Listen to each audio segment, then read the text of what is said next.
एक गांव के पास स्थित जंगल के पास एक घर था जिसमें दो बहनें अपनी माँ के साथ रहा करती थीं। वो दोनों बहनें जुड़वा थीं जिनका नाम था राधा और रानी। दोनों बहनें अपनी खूबसूरती और सादगी के लिए जानी जाती थीं। दीदी चलो कहीं घूमने चलते हैं। हाँ चलो आज कहीं घूम कर आते हैं। दोनों बहनें घूमने निकल जाती हैं। उन दोनों के बीच एक अलग सा संबंध था। दोनों हमेशा एक दूसरे के साथ ही रहती थीं और एक जहाँ जाती दूसरी भी वहीं होती। ये जुड़वा बहनें जैसे एक दूसरे के बिना जी ही नहीं सकती थीं। एक दिन रानी की तबीयत बहुत खराब हो गई और उसने खाना पीना ही बंद कर दिया। बेटिया राधा तू तो कुछ खा ले, सुबह से तूने भी कुछ खाया नहीं है। नहीं माँ, जब तक रानी कुछ नहीं खाएगी तब तक मैं भी नहीं खा पाऊंगी। लेकिन उसी रात गांव में तूफान आता है और मूसलाधार बारिश होने लगती है। तब कुछ ऐसा होता है जो पूरे गांव को हिला कर रख देता है। बारिश इतनी तेज होती है कि मानो पूरा गांव डुबो देगी। राधा की माँ भी अपनी दोनों जुड़वा बच्चियों को लेकर निकलती है। अंधेरा इतना होता है कि किसी को कुछ दिखाई ही नहीं देता।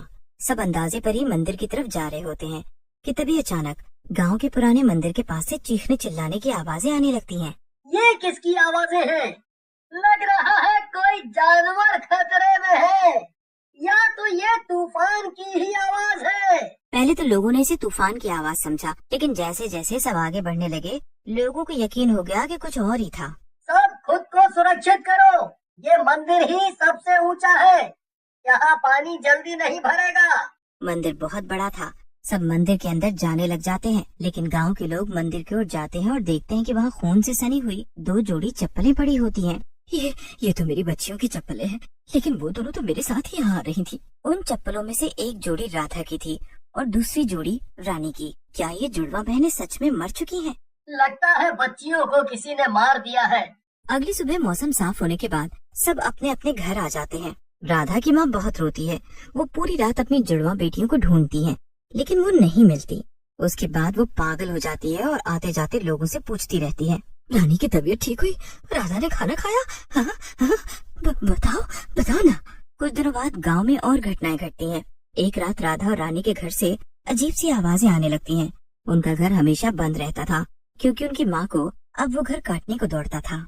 राधा रानी के घर में तो कोई नहीं रहता, लेकिन ये आवाजें कैसे आ रही हैं? ये दरवाजा कैसे खोला हुआ है? कहीं राधा की माँ अपने घर वापस तो नहीं आ गई? तभी गांव की एक औरत बोलती है, नहीं, वो अभी भी चौराहे पर बैठी थी जब मैं इधर ही आ रही थी। तभी सबको अंदर से एक अजीब सी खुसर फुसर सुनाई देने लगती है। लोग डर से घर के पास नहीं जाते, लेकिन अगले दिन जब वो जाकर देखते हैं तो एक कमरे में दो लोग मरे पड़े होते हैं। ये बात राधा की माँ को पता चलती है तो वो भागकर अपने घर आती है। मेरी बच्चियाँ वापस आ गई। ऐसे वही अपना कमरा साफ किया करती थी। मेरी बच्चियाँ वापस आ गई है। लेकिन गांव वाले ये देखकर बहुत डर जाते हैं। अगले ही दिन रोने की आवाज फिर से आने लगती है। लगता है कोई रो रहा है, जाकर देखता हूँ कौन है। हीमा भाई को भी अपने साथ ले जाता हूँ। हीमा भाई, आपको कोई आवाज सुनाई दे रही है क्या? हाँ, आ तो रही है।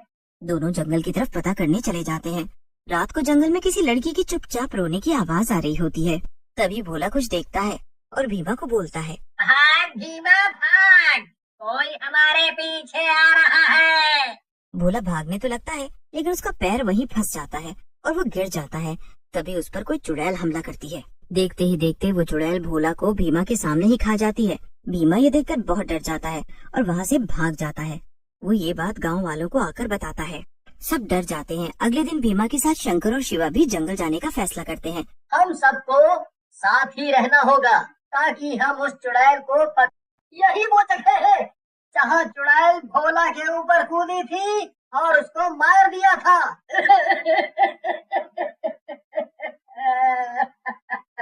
इतना बोल भीमा बहुत तेज रोने लगता है। सब आगे बढ़ ही रहे होते हैं कि तभी वहाँ शंकर के सामने चुड़ैल आ जाती है।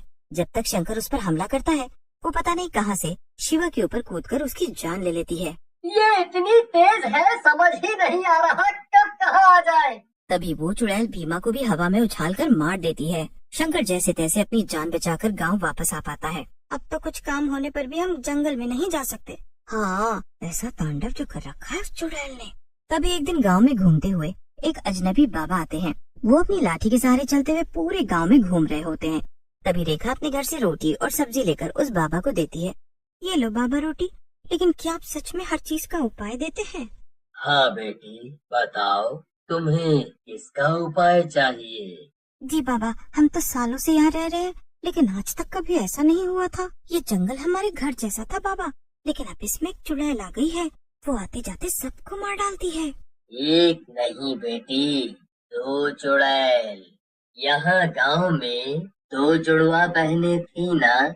जी राधा और रानी, लेकिन कोई नहीं जानता कि उनके साथ क्या हुआ। उसमें जो रानी थी उसने किसी बुरी शक्ति पर पैर रख दिया था, जिसके कारण उसकी मृत्यु हो गई।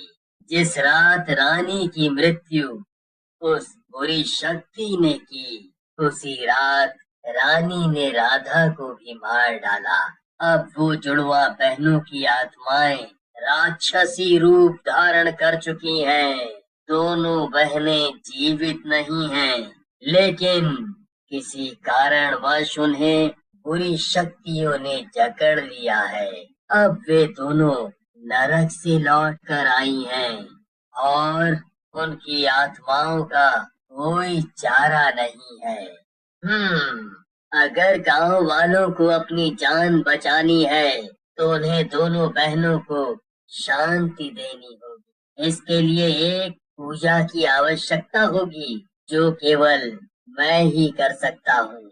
बाबा ने तुरंत गांव वालों से सबको एकत्रित करने को कहा। मैं अभी उनको लेकर आती हूँ। रेखा राधा की माँ पूजा को भी लेकर आती है। उन्हें कुछ समझ नहीं आता, फिर भी वो शांत होकर वहाँ बैठी रहती है।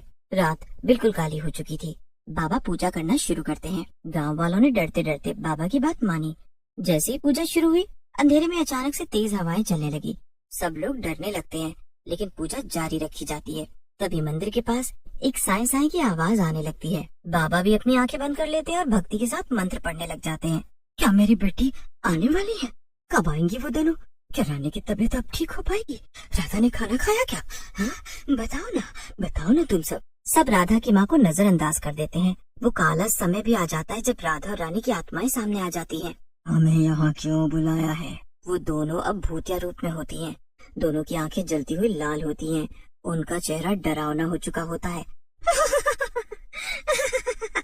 इतने सारे लोग, हम किसी को नहीं जाने देंगे। वो लोगों की ओर बढ़ने लगती है कि अचानक उनकी माँ उनको बीच में आकर गले लगा लेती है। मेरी बच्चियाँ, कहाँ चली गई थी तुम लोग? कहाँ चली गई थी तुम दोनों? माँ ने कितना इंतजार किया तुम लोगों का। हाँ, मेरी बच्चियाँ वापस आ गई। लेकिन वो अपनी माँ को भी फेंक देती है। तभी उनकी माँ के सर से खून निकलने लगता है। तभी चुड़ैल अपना साधारण रूप लेती है। देखो दीदी, आपने माँ को धक्का दे दिया। दोनों चुड़ैल अपनी माँ के पास बैठकर रोने लगती हैं, ठीक जैसे राधा और रानी रोया करती थी, जिससे गांव वालों को भी उन पर दया आने लगती है। इनको जाने दो बाबा, अब तो उनकी माँ भी मर गई है।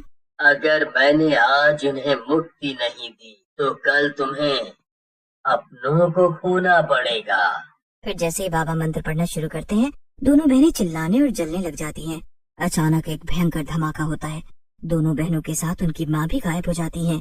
गांव में सन्नाटा छा जाता है।